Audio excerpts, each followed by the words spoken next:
1. You hear two friends talking about their college library. I had to go to the library to renew my books again this morning. You can renew them online, you know. Yes, I realise that.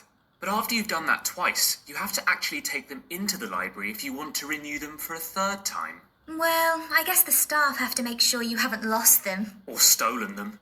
But it's not helpful, is it? And in any case, borrowing books should be fully automated these days. You should be able to order things online and get them sent to you, and return them in the post if you want. That seems unlikely to me. 2. You hear a girl start a presentation about endangered languages. Did you know that half of the world's languages are endangered? There are currently about 6,000 languages spoken on the planet, and we might well lose up to 3,000 of them. This is very worrying because little is known about many of these languages, and if they disappear, they will be lost forever. Each endangered language can teach us a lot about the abilities and limits of our own minds, and about the cultures and natural systems of the regions they come from. There are few better sources of historical evidence. 3. You hear two friends talking about a novel they read for their English class. I finished Cares. Thanks for lending it to me. What did you think? Yeah, it was really well written, I thought. You think so? I didn't think it was exactly a work of art, but I felt like I had a really good idea of what it must have been like to live in a northern English town 50 years ago. That's true. It gave you a really clear picture of life in Barnsley in the 1960s. And what about the main character? He was brilliant. Billy? I don't know. Were kids really so different back then? I found it hard to believe in him. 4. You hear a teacher talking about the holidays. At this time of year, of course, you're all thinking about the holidays and looking forward to spending time with your families and friends.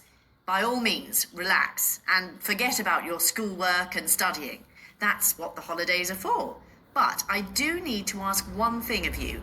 Please make an effort each week to keep a diary so that you can share your experiences with each other next term. I don't need to remind you to have a great time these holidays, but do take care, all of you. Have a good break. 5. You hear two friends talking about the advantage of speaking two languages. I saw this really interesting program about being bilingual. You know, speaking two languages fluently. So what do you think is the main advantage of speaking two or more languages? Well, you can speak to a lot more people around the world, obviously, and you can appreciate different cultures. That may be true, but did you know that speakers of 2 or 3 languages may actually be more intelligent than people who just speak one? Really? Being bilingual seems to have an effect on the brain that has nothing to do with language. Bilingual people are faster at solving problems and puzzles. They're better at planning and at concentrating. It's quite surprising. 6. You hear part of an interview with a university lecturer. Thinking about teenagers who might be starting at university in the next year or two, can you tell us a little bit about what they can expect? Well, I always think it's best for students starting out at university to be aware of what lies ahead. They probably won't have any concern about moving to another city, especially if it's one where there's lots to do.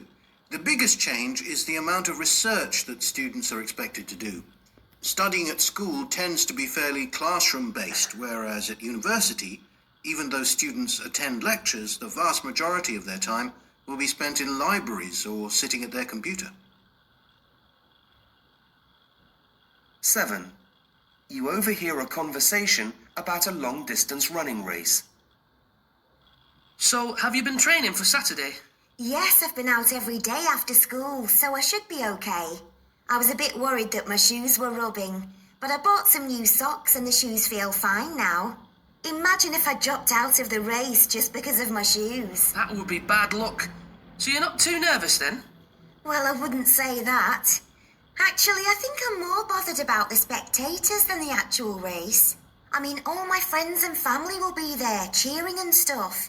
It adds a bit of pressure. Well, try to forget about that. Try to think of the finish. 8. You overhear a boy telling a friend about his blog. How long have you been doing your blog? It must be about 5 years now. It's incredible, really. It doesn't feel that long. At first, I thought it would be really hard thinking of something to say each week, but in fact, I usually have more to say than I have space for. I mean, I try to limit each post to about 250 words. That's the key thing, because if you write longer posts, people stop reading. I write what I write because I enjoy it. I don't just try to keep my readers happy. But I do have over 1,000 followers now, so that's pretty cool.